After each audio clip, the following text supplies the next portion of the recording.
Nós viemos aqui comprar uma experiência, mas fomos atingidos no rosto por uma menina de 6 anos com meia colher de sopa sob o sol do sertão que queimava como uma lâmina. Mais de 60 alemães ficaram em silêncio a ponto de ouvirmos o som dos grilos mais alto que o som de nossos próprios corações.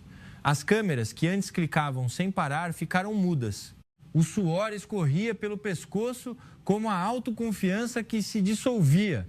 Eu, Thomas Mayer, 54 anos, CEO de uma empresa de autopeças de Munique, costumava acreditar que um mundo bom deveria ser organizado, pontual, limpo, com números garantindo a felicidade.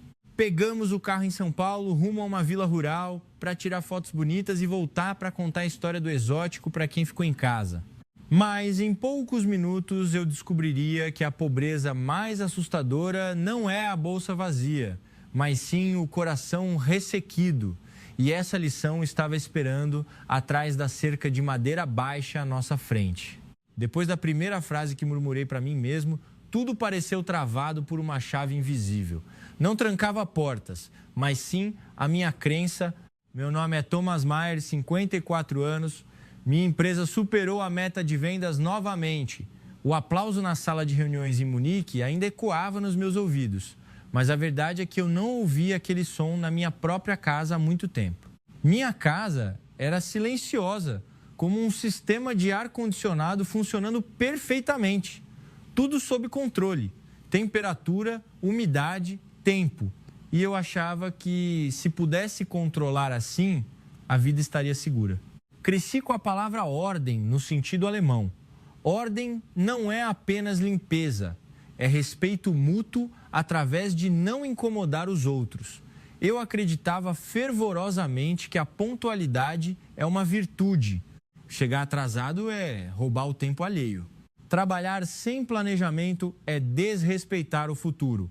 E gastar sem pensar é trair a família. Eu repeti essas palavras na mesa de jantar com a mesma frequência com que discutia o balanço financeiro com o meu chefe. Nosso grupo não era de pessoas comuns. Éramos um círculo de amigos de infância, alguns parceiros de negócios. Um engenheiro que projeta fábricas inteligentes, um cirurgião cardíaco com fila de espera de anos, um executivo de logística que falava de eficiência como se fosse religião e o dono de uma clínica que planejava a vida com a precisão de um calendário de voos. Não nos faltava compaixão. Fazíamos doações, projetos de CSR, enviávamos suprimentos em caso de desastres, mas no fundo havia algo que nunca admitíamos. Nossa compaixão tinha uma forma segura. Ela não abalava nosso mundo. Ajudávamos sim, desde que pudéssemos manter o controle do jogo. Minha esposa é forte. Ela é competente. Gerencia a casa como se fosse uma pequena empresa. Ela acredita em padrões, assim como eu. A diferença é que ela fala mais sobre padrões de limpeza do que de produção. Em sua mala de viagem havia álcool em gel, repelente, protetor solar, antihistamínico e lenços umedecidos esterilizados, alinhados como soldados. Ela não desprezava ninguém, ela apenas tinha medo. Medo da incerteza, medo do incontrolável. O mesmo medo que eu tinha, mas eu o escondia atrás da palavra eficiência. Antes de virmos para o Brasil, eu pesquisei tudo como se fosse um grande projeto. Verifiquei a renda média, as estatísticas de turismo, as avaliações de pousadas, a rota de viagem de São Paulo ao interior, fotos de comida, fotos de campos. Eu me convenci de que isso era um reset para as crianças, para tirá-las das telas, para que vissem o mundo real, tocassem a terra, aprendessem com o esforço do povo do campo. Era como um documentário que nos faria sentir bem. Mas eu nunca me perguntei diretamente, viemos para aprender de verdade ou para confirmar que nossa vida é melhor? Eu sempre trabalhei com máquinas e sistemas. Estou acostumado com o que pode ser racionalizado, com problemas que podem ser resolvidos com fórmulas, com falhas detectáveis por sensores. No meu mundo, se há um defeito, você encontra a causa. Se há risco, você faz um plano de contingência. Se vai investir, precisa de retorno. Mas os sentimentos, especialmente aqueles que nos causam vergonha, não estão em planilhas e a diretoria não pode levantar a mão para perguntar sobre eles. Meu filho Jonas, de 8 anos, não é um menino mimado. Ele simplesmente cresceu em um ambiente de abundância. Muitas opções o fizeram pensar que tudo era seu direito inato. Quando ele queria algo, não precisava esperar, não precisava dividir, pois o mundo em nossa casa nunca o forçou a escolher entre estar saciado ou ser amado, entre meu e nosso. Eu lhe ensinava sobre compartilhar através de palavras, livros, lições de moral na escola, mas eu sabia bem que as crianças aprendem mais com imagens do que com palavras. E a imagem que ele sempre viu foi a de adultos curvados sobre o trabalho para que ele tivesse mais. Eu nunca imaginei que no interior que visitaríamos haveria algo que tornaria minhas lições ridículas, como um terno no meio do cafezal. Eu nunca pensei que a abundância pudesse ser uma armadilha, pois quando você tem tudo, você não sabe quem você é quando não tem nada. E o mais importante, você não sabe quando seu coração começou a secar. Olhei para cada um dos meus companheiros de viagem, aquele que controla a sala de cirurgia, aquele que controla a linha de produção, aquele que controla a empresa inteira. Mas naquele momento ninguém controlava nada, não era pelo calor, não era pela poeira, não era pela estrada esburacada. Era porque estávamos nos aproximando de algo que o dinheiro não compra e que nenhum sistema pode controlar. A verdade nua e crua da vida. E se eu fosse honesto comigo mesmo, teria que admitir que a razão pela qual trouxe o grupo para cá não era apenas para que meus filhos aprendessem sobre a natureza. Havia outra coisa que eu nunca contei a ninguém. Eu queria que algo me abalasse profundamente, que me fizesse parar de pensar em números, que me fizesse parar de temer a desordem do mundo. Porque eu começava a duvidar que a ordem que idolatrei a vida toda poderia ter me tornado mais correto, mas menos humano. Naquele momento, respirei fundo e disse a mim mesmo: é só uma viagem, uma atividade de fazenda, uma pausa do trabalho. Mas no fundo eu sabia que algo estava abrindo uma porta. Uma porta que, se eu atravessasse, talvez eu nunca mais pudesse ser o mesmo. E a verdadeira lição não estava no roteiro turístico. Estava na vida das pessoas que tínhamos julgado ter menos do que nós. Naquela manhã, saímos de São Paulo, antes do amanhecer completo.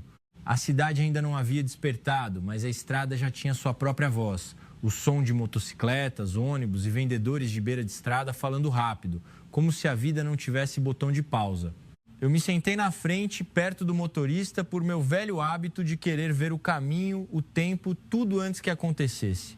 Meu celular estava com o mapa aberto, a linha azul correndo para o Nordeste. Só de ver a distância, comecei a calcular em cronograma. Quantas paradas? Que horas chegaríamos à vila? A atividade começaria a que horas? E a que horas voltaríamos para o alojamento? Mas o Brasil não leu meu cronograma. A van deslizou para fora da cidade, passando por bairros onde os prédios altos gradualmente desapareceram, restando apenas barracas à beira da estrada, anúncios velhos e espaços verdes que lentamente engoliam a urbanidade. A sensação era como tirar um terno camada por camada, mesmo estando sentado em assentos de couro frios. Olhei pela janela e vi a luz da manhã banhando os vastos campos. O orvalho brilhava na grama. Vi uma vaca andando lentamente, como se o tempo naquela imagem corresse em uma velocidade diferente do tempo no meu relógio. Minha esposa se virou e disse: "Olha, Thomas, que fofo." Ela se referia às crianças apontando com entusiasmo para pássaros, campos e tratores. Mas em minha cabeça eu ouvi outra coisa: fofo, mas atrasado. Olhei para o relógio 17 minutos mais lento do que o calculado. Era como ter uma pedrinha no sapato. Dava para continuar, mas incomodava o tempo todo. E então comecei a ver a lentidão de uma forma que nunca havia visto antes. Não era a lentidão da ineficiência, mas a lentidão de pessoas que estavam realmente vivendo suas vidas na estrada. Um vendedor de frutas parou à beira da estrada, os compradores conversavam como se tivessem tempo de sobra, 2 estudantes andavam de bicicleta calmamente para a escola. Um senhor parou a moto para um cachorro atravessar a rua antes de continuar seu caminho, como se fosse a coisa mais normal do mundo. Senti-me estranho, como se o mundo estivesse me dizendo que aquilo que você chama de perda de tempo pode ser o que mantém as pessoas humanas. Ao entrarmos na zona rural de fato, as estradas ficaram mais estreitas. Um caminhão de cana-de-açúcar enorme seguia à nossa frente, lento, O motorista não podia reduzir a velocidade, pois ultrapassar seria arriscado. Minha respiração ficou mais forte sem que eu percebesse. Minha mão tateou o celular para recalcular a hora de chegada, como se estivesse trabalhando. De repente, ouvi risadas vindas de trás. Virei-me e vi Jonas apontando para uma pequena carroça puxada por uma moto, carregada de cachos de banana. O motociclista sorriu e fez um gesto de saudação. Ambos não se conheciam, mas o sorriso surgiu tão facilmente. Uma pergunta surgiu em minha mente: por que sorrimos menos para estranhos a cada ano? Nossa primeira parada foi em um pequeno posto de gasolina com uma cafeteria, um restaurante de PF, prato feito, e uma barraca de frango assado, com um cheiro tão forte que as crianças do grupo seguiram o aroma como se fossem puxadas por uma corda invisível. Meu amigo, o cirurgião cardíaco, normalmente calado, observava a vendedora de comida com desenvoltura e murmurou: ela faz isso como se estivesse cuidando das pessoas, não apenas vendendo comida. Eu quase ri, pois pessoas como ele raramente dizem algo assim, mas não consegui rir. Voltamos para o carro. O ar-condicionado ainda estava frio, mas lá fora o calor aumentava. O sol estava forte, fazendo o vapor subir da estrada. Lembrei-me da sala de reuniões em Munique, do vidro grosso que isolava todos os ruídos da cidade. E senti como se estivesse sentado em uma bolha que nos protegia de sentir qualquer coisa de verdade. Sem calor, sem cansaço, sem confusão. Essa bolha nos mantinha seguros, mas também nos impedia de tocar o mundo.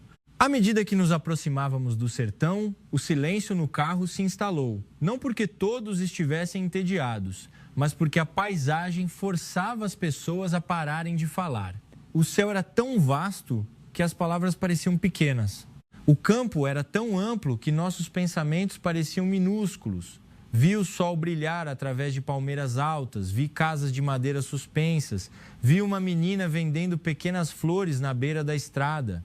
Ela acenava para os carros que passavam, como se estivesse saudando o mundo inteiro.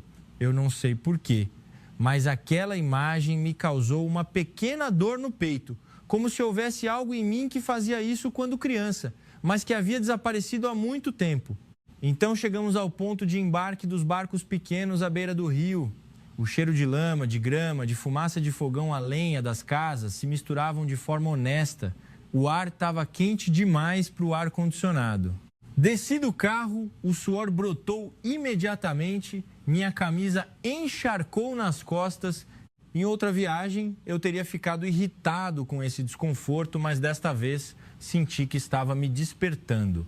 Nosso guia Narindã veio até mim e disse em voz baixa: Sr. Thomas, aqui as pessoas não vencem pelo tempo, vencem pela paciência.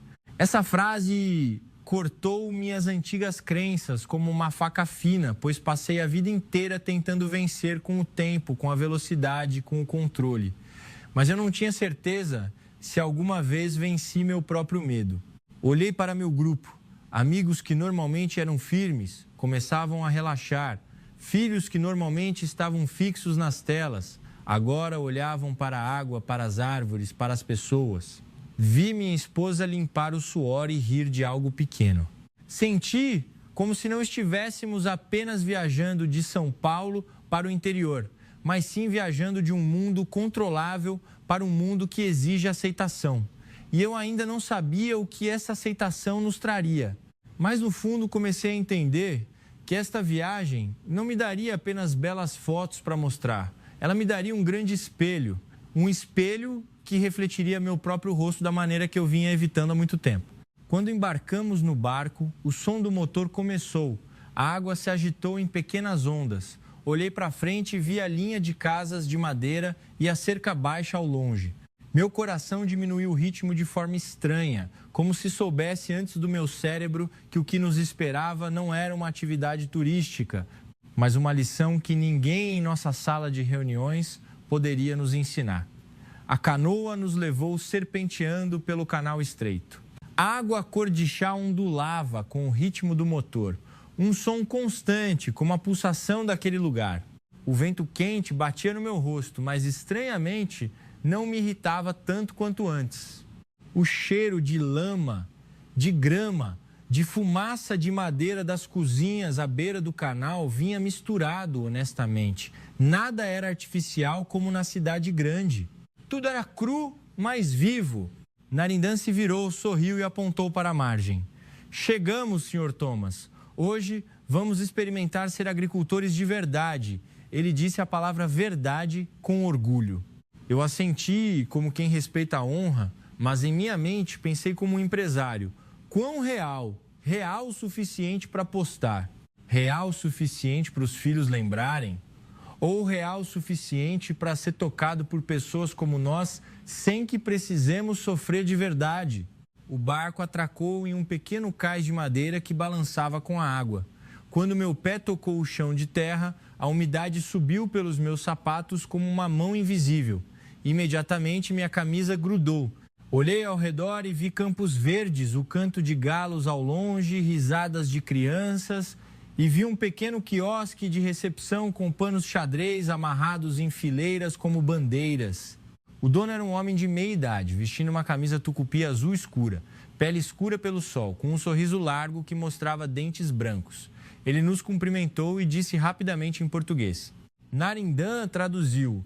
O tio diz que hoje é para vocês se sentirem em casa. Podem comer, brincar, podem se sujar.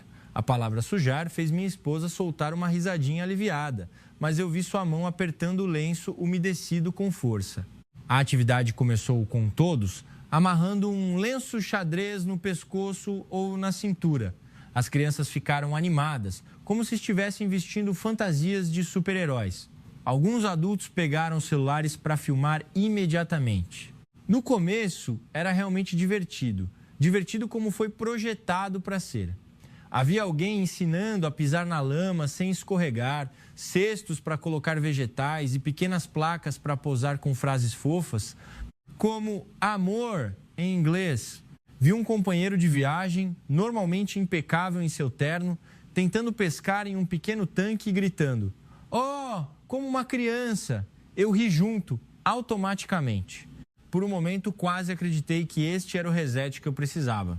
Mas então outro sentimento me atingiu silenciosamente, como poeira se acumulando na lente da câmera. Era pequeno demais para ser visto, mas irritante sob a luz. Observei que em cada ponto havia alguém dando instruções. Aqui, tire a foto deste ângulo, fica bonito. Tente segurar assim, fiquem aqui e riam. Tudo fluía suave demais como a produção em uma linha de montagem, sem erros, sem a desajeitada realidade da vida. Comecei a sentir que não estávamos aprendendo sobre o interior, mas alugando um cenário do interior, alugando a natureza de uma forma que não nos envergonhasse. Olhei para meus próprios sapatos, com lama grudada em grandes manchas. Deveria ser um símbolo de proximidade com a natureza, mas para mim, naquele instante, era um símbolo de performance. Pensei na palavra autêntico, que gostamos tanto de usar na Europa. Queremos uma autenticidade conveniente para voltarmos à nossa vida antiga, não uma autenticidade que nos force a mudar. Comecei a olhar para os moradores locais com um novo olhar. Eles sorriam facilmente, ajudavam rápido, riam de nós como se fôssemos parentes voltando para casa. Mas não pude deixar de pensar, quantos % de propina havia naquela simpatia? Esse pensamento era vergonhoso, mas eu já havia negociado contratos de milhões de euros. Eu sei que os humanos sempre têm condições. Minha esposa estava tirando fotos com as crianças. Ela sorria lindamente, a câmera capturando seu rosto no melhor ângulo. Mas eu via seus olhos olharem para o chão com frequência demais. Ela tinha medo de sanguessugas, de insetos, de algo invisível. Eu queria dizer a ela que não havia problema, mas eu também tinha medo. Só que eu temia mais a desordem do que a sujeira. Narindã tentava fazer tudo fluir.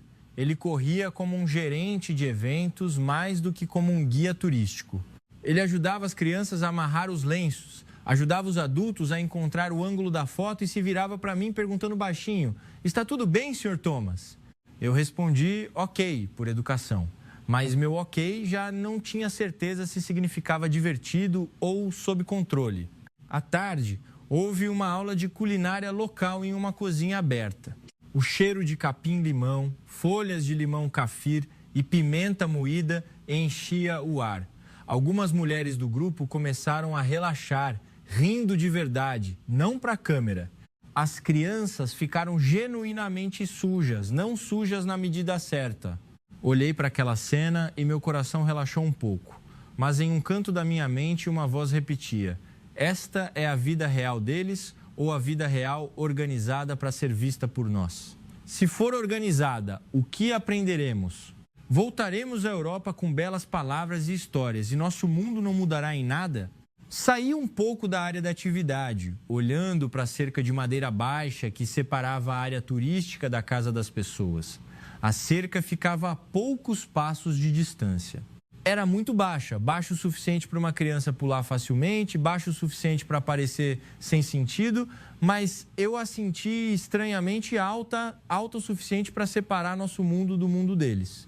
Fiquei ali mais tempo do que deveria e então ouvi Jonas me chamar. Pai, o menino correu como uma flecha. Ele tinha visto algo que eu ainda não tinha percebido. Ele riu e correu atrás de um pequeno inseto que pulava em direção à mata. Levantei a mão para chamá-lo, mas minha voz falhou. Eu simplesmente senti que se eu o puxasse de volta agora, eu o estaria puxando de volta de uma oportunidade de ver outro tipo de mundo. E foi ali que a performance começou a rachar. Jonas passou pela cerca de madeira e desapareceu do outro lado. Eu me assustei, como quem desperta de um sonho, e corri atrás dele. Meu coração disparou, não por medo de perder meu filho, mas porque senti que estava prestes a cruzar uma cerca dentro de mim também. Agachei-me, minhas mãos afastaram galhos secos que serviam como apoio improvisado e pulei. Um único passo, mas o mundo à frente ficou subitamente silencioso, como se as risadas e as instruções de tire foto aqui tivessem ficado para trás. Naquele silêncio, comecei a entender que a verdadeira lição desta viagem não estava na área designada para podemos nos sujar, mas sim na área onde ninguém organizava nada. Pulei a cerca de madeira baixa, seguindo Jonas, com o coração acelerado sem razão, embora fosse apenas uma cerca. Uma cerca que uma criança atravessa como se cruzasse uma linha de giz. Mas para mim a cerca era como uma fronteira invisível entre o mundo que havia sido organizado para nós e o mundo onde eles realmente viviam. Jonas, volte aqui, gritei em alemão. Minha própria voz soou estranha no ar quente e úmido do sertão, como um som da sala de reuniões solto no meio do cafezal. Acelerei meus passos. A terra vermelha sob meus sapatos estava um pouco escorregadia, com raízes salientes. Eu tinha que pisar com cuidado, embora não estivesse acostumado a ter esse tipo de cautela na cidade. Na cidade, eu me preocupava com palavras, com riscos, com números. Aqui, eu tinha que me preocupar com o chão. Jonas correu uns 2 ou 3 metros à frente e parou bruscamente, como se alguém tivesse apertado um botão de pausa em uma criança que normalmente nunca parava tão facilmente. Eu estava prestes a agarrar o braço dele, mas o menino levantou o dedo indicador suavemente. Não era uma ordem para mim, mas um convite para eu olhar. E então eu vi uma casa de madeira, suspensa, não muito alta. As paredes tão velhas que a tinta estava desbotada. Algumas pranchas rachadas como as de um idoso que passou muito tempo no sol. O telhado de zinco tinha manchas de ferrugem. No beiral, uma corda esticada pendurava roupas de cores desbotadas. O pátio em frente à casa era de terra batida, com marcas de pés pequenos e pneus de bicicleta. O gramado ao lado não era liso como o de um resort. Havia pequenas poças d'água que refletiam o sol como brilhos. E em um canto havia um grande pote de barro com uma jarra de plástico velha apoiada nele. Tudo era tão simples que me senti um estranho. Não porque a casa era estranha, mas porque essa simplicidade não tinha espaço em minha vida. O som da área turística foi diminuindo, como se estivesse sendo sugado para longe. Em seu lugar, ouvi novos sons que nunca estavam nos vídeos promocionais. O zumbido baixo de um ventilador velho dentro de casa, o som de colheres batendo em panelas, o rangido da bambu quando o vento batia, o som de galinhas fuçando a terra e a voz baixa de uma criança murmurando algo, como se estivesse brincando sozinha. Dei mais 2 passos. O calor subia do chão, aquecendo minhas canelas como se eu estivesse sendo assado. Meu primeiro pensamento, embaraçoso de admitir, foi: isso é seguro? Não seguro contra pessoas, mas seguro contra a desordem, contra germes, contra o que eu não podia controlar. Em minha mente, vi minha esposa segurando o lenço umedecido, pegando o álcool em gel como um escudo. Mas Jonas não estava com medo. Ele apenas olhava, imóvel, quieto demais para sua idade, como uma criança encontrando uma pergunta maior do que as respostas. Eu estava prestes a recuar, pois o instinto do homem da cidade dizia que aquele era o espaço deles. Não deveríamos invadir. Mas então uma voz soou de dentro da casa, a voz de uma mulher chamando suavemente: Neném, venha comer antes, filho. O tom de voz não era severo, nem apressado, nem enfeitado com a doçura intencional para estranhos. Era a voz calma de uma mãe falando com seu filho em um dia cansativo, como todos os outros dias. Parei imediatamente, pois naquela voz havia algo que tornava minhas ideias sobre turismo uma piada. Narindã correu e parou atrás de mim, ofegante. Ele olhou para a cena à frente, sua expressão mudando do profissionalismo do guia para a quietude de alguém que sabe mais do que apenas mostrar o caminho. Ele disse baixinho, como se tivesse receio de perturbar: Senhor, Thomas, esta é a casa de um morador local de verdade, não faz parte da atividade.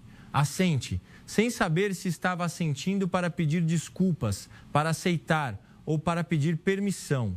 Em minha mente, Jonas e eu estávamos na beira do pátio de terra, sem subir os degraus da casa, porque eu ainda tinha uma linha divisória interna que não ousava cruzar.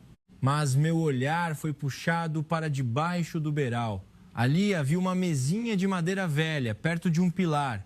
Havia esteiras dobradas em um canto e algumas xícaras de chá alinhadas com uma ordem que só quem tem pouco e, portanto, precisa cuidar muito conhece. Observei os pequenos detalhes que não estavam no folheto. Sacos de arroz em galões de plástico transparente que pareciam estar quase vazios, 2 limões em um prato velho como se fossem joias preciosas, livros escolares amarrados firmemente com elásticos para protegê-los da umidade e chinelos pequenos, colocados lado a lado em ordem. Ordem ensinada não por regras, mas pela consciência de que se algo é escasso, não se deve perdê-lo. E então eu os vi, 2 crianças sob a sombra do beiral. Uma muito pequena, talvez ainda não tivesse 4 anos, sentada abraçando um brinquedo feito de folha de palmeira. A outra era uma menina magra, magra demais para sua idade, talvez uns 6 anos. Vi seu cabelo preso de forma desleixada com um único elástico, sua camiseta desbotada grudada ao corpo pelo suor. Ela estava organizando uma tigela, como se estivesse ajudando a mãe sem que lhe fosse pedido.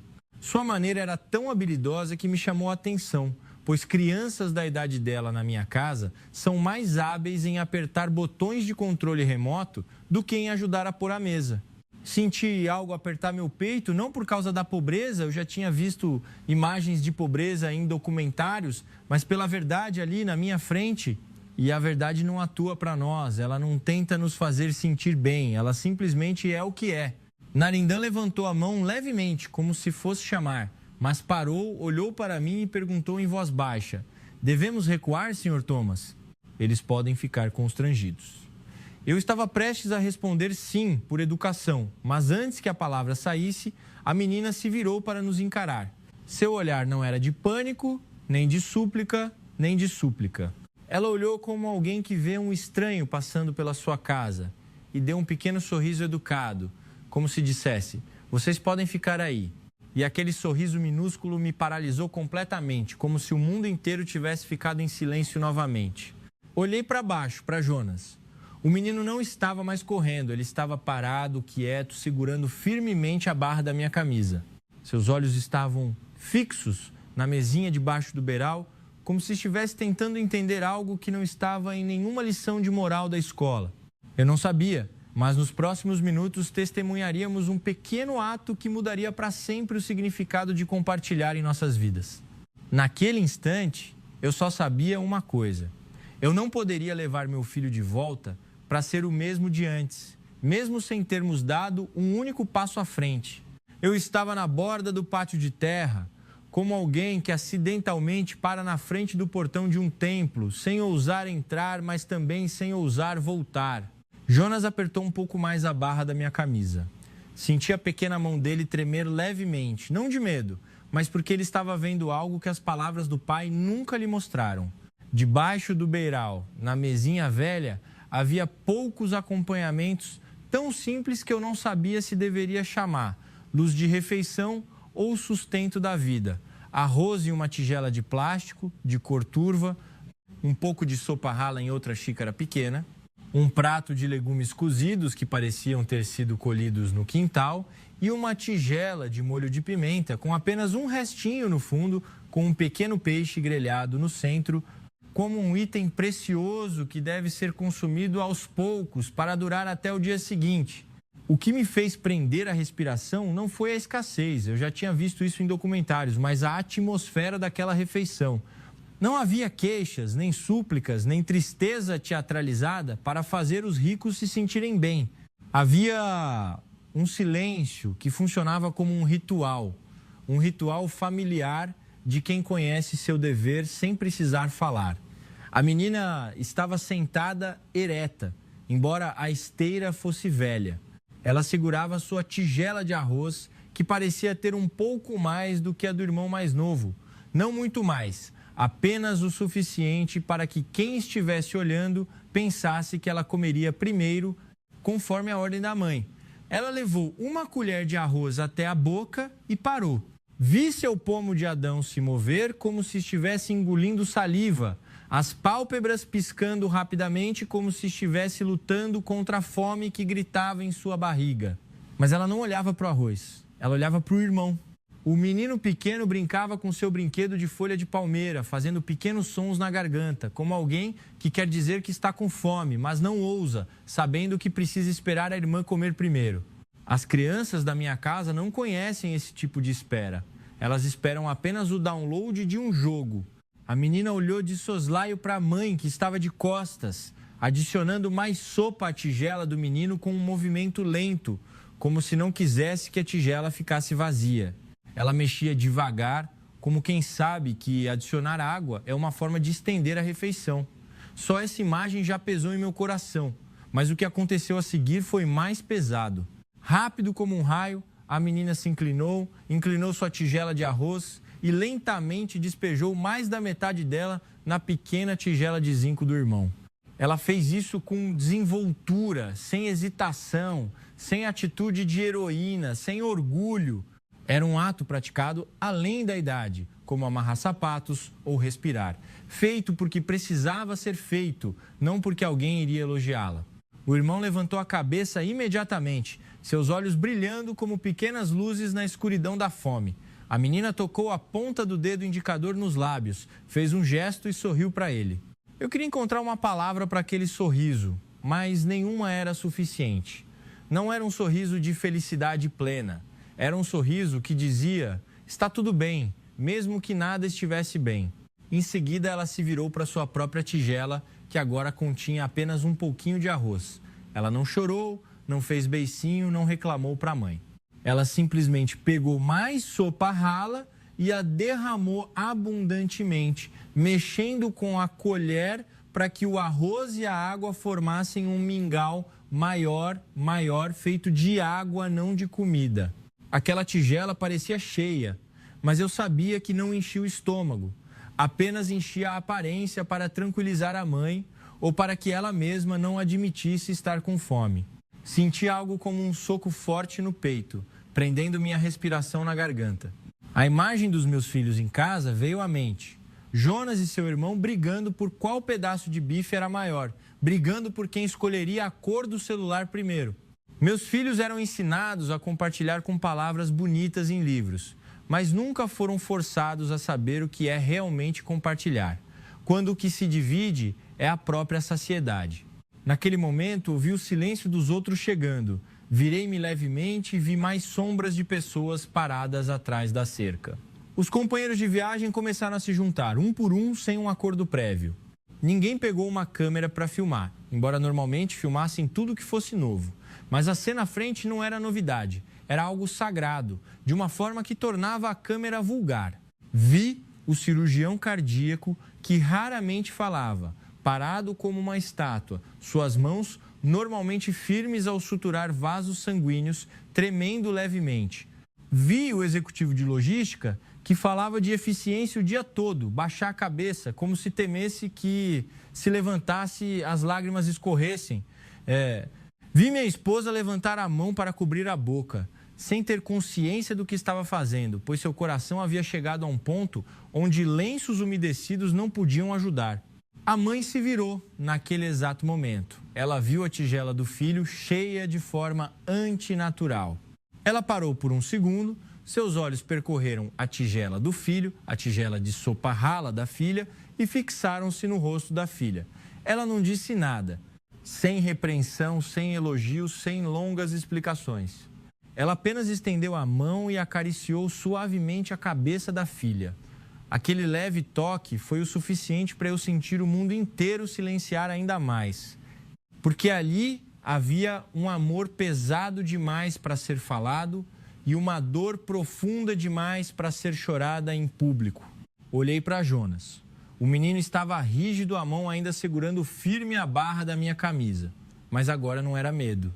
Era a confusão de uma criança que acabava de descobrir que o mundo não era feito apenas de jogos e brinquedos.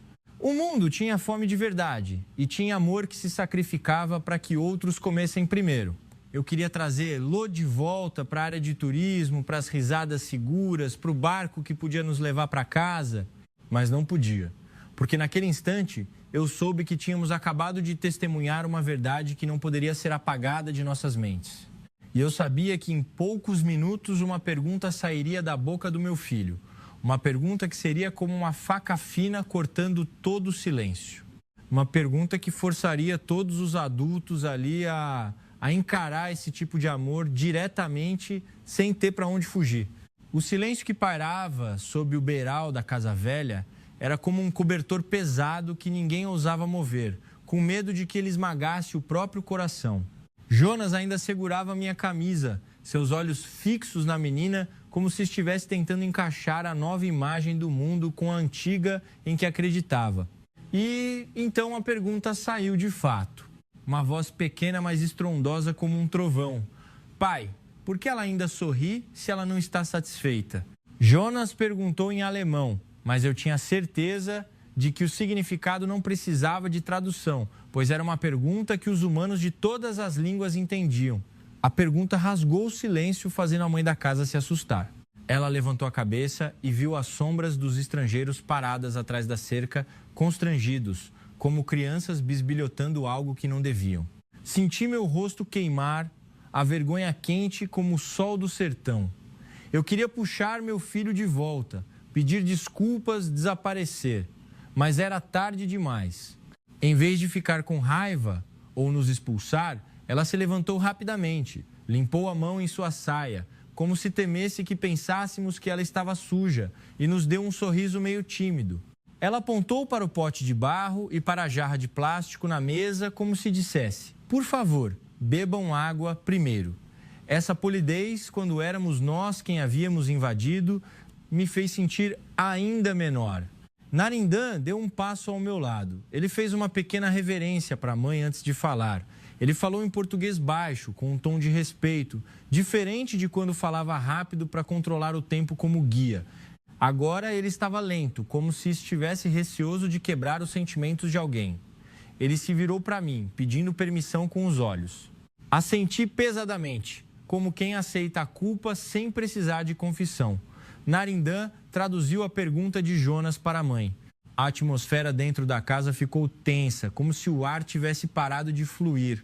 Vi a mão da mãe congelar enquanto enchia um copo. Ela olhou para a filha, para a tigela de sopa rala que ela havia tentado fazer parecer cheia e então voltou a olhar para nós. Seus olhos não pediam nada, não demonstravam raiva, nem davam longas explicações.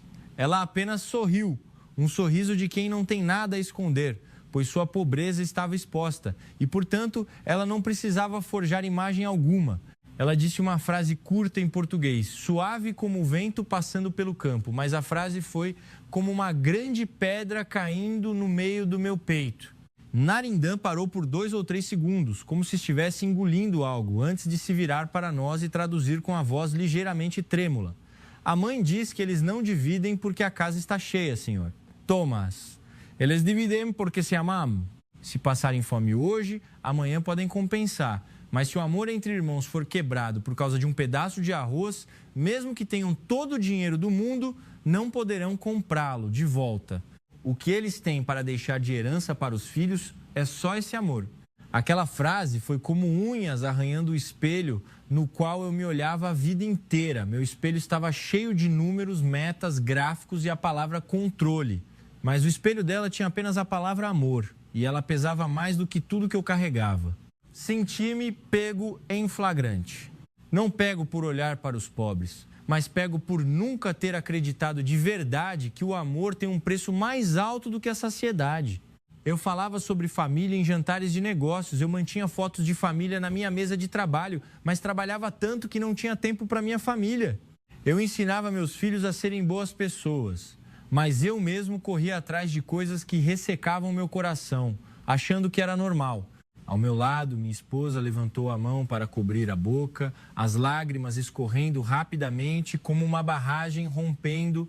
Ela não soluçava alto, ela chorava como alguém que acabava de ver a si mesma por dentro. Ela sempre temeu a sujeira, mas agora temia outra coisa. Temia que em nosso mundo limpo e organizado tivéssemos sujado o coração de nossos filhos com egoísmo, sem nos darmos conta. Alguns companheiros de viagem baixaram a cabeça, outros se viraram para olhar o campo, como se procurassem um lugar para depositar sua vergonha.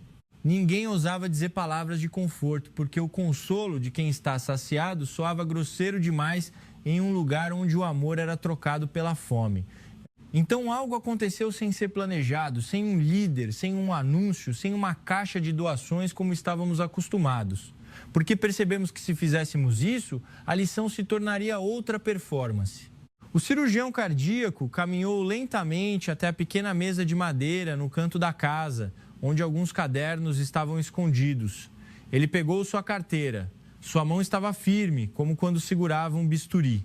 Ele não deu o dinheiro diretamente para a mãe, não a fez se sentir como uma indigente. Ele simplesmente deslizou uma quantia de notas debaixo dos cadernos, silenciosamente, e voltou a olhar para nós como se dissesse: faça parecer que é uma coisa normal, como um dominó caindo. Outros fizeram o mesmo. Alguns colocaram dinheiro debaixo dos livros. Outros, hesitantes, tiraram seus relógios antes de colocá-los em pequenos sacos de pano e entregá-los a Narindã para que a mãe não visse. Outros empurraram a caixa de lápis de cor nova que tinham comprado para seus filhos para debaixo dos cadernos e saíram rapidamente, como se tivessem medo de chorar ainda mais. Eu fiquei ali, paralisado. Não sabia o que fazer, pois meu dinheiro sempre foi a resposta para todos os problemas. Mas agora o dinheiro era a coisa mais vergonhosa em minha carteira. Não era o suficiente para compensar nada, mas era tudo o que eu tinha em mãos. Eu entendi naquele instante que não damos para ser benfeitores. Damos para pagar a mensalidade de uma aula que nenhuma universidade ensinaria. Minha esposa caminhou lentamente em direção à mãe. Ela não falava português, a mãe não falava alemão. Mas minha esposa estendeu a mão, segurou as 2 mãos da mãe e apertou forte, como se estivesse segurando a corda que a puxava de volta para ser humana. Ela disse com a voz trêmula em alemão: Nehmen Sie es Kinder. Narindã traduziu imediatamente, sua voz também trêmula: aceite, por favor, para que as crianças não tenham que escolher entre estarem saciadas e o amor. Os olhos da mãe ficaram vermelhos imediatamente. Ela levantou as mãos em um gesto de respeito e se curvou profundamente. A filha pequena correu e abraçou suas pernas, confusa. O menino olhava para nós com olhos redondos, como se não entendesse por que adultos tão grandes estavam chorando. Respirei fundo e, pela primeira vez em anos, respirei como alguém que sente e não como alguém que calcula. Olhei para Jonas, o menino olhou de volta. Seus olhos não faziam mais a pergunta anterior, mas eu vi uma nova pergunta surgindo ali. Não era por que ela ainda sorri, mas sim, que tipo de pessoas nós deveríamos ser? E eu sabia que, a partir daquele momento, nosso silêncio não seria mais o mesmo, pois não seria o silêncio de espectadores, mas o silêncio de pessoas que foram transformadas. Recuamos da sombra da casa lentamente, como se temêssemos que o som de nossos passos destruísse algo que acabara de acontecer. Não ousei olhar para trás por muito tempo, com medo de ver o olhar daquela menina novamente. Um olhar que não pedia nada, mas que nos deu tudo o que o dinheiro não pode comprar. No barco de volta, o som do motor ainda era o mesmo traham-traham. A água ainda formava a mesma espuma branca. O vento ainda estava quente, mas havia algo em meu peito que esfriou de forma estranha. Esfriou não por conforto, mas porque a arrogância ardente foi extinta pela vergonha. Ninguém falou sobre o hotel, ninguém perguntou o que jantaríamos, ninguém abriu o celular para ver os vídeos gravados. As crianças estavam estranhamente quietas. Jonas estava reclinado no colo da mãe, segurando com força o brinquedo de folha de palmeira que o menino mais novo lhe dera na partida. Ele o segurava com força, como se temesse que, se o soltasse, deixaria escapar a verdade. Peguei meu celular e vi a notificação de uma videoconferência com um conselho no dia seguinte de manhã. Meus dedos pairaram sobre a tela por um nanosegundo antes de eu clicar em cancelar, sem sentir um pingo de remorso. Na minha vida, eu podia adiar qualquer coisa, menos o lucro. Mas hoje, eu estava adiando o lucro para não adiar mais a minha própria humanidade. Olhei para o vasto céu do sertão, maior que o meu modo de pensar, e disse a mim mesmo baixinho: felicidade não é ter tudo. Felicidade é ter o suficiente para ainda poder dividir com o coração não mais ressequido.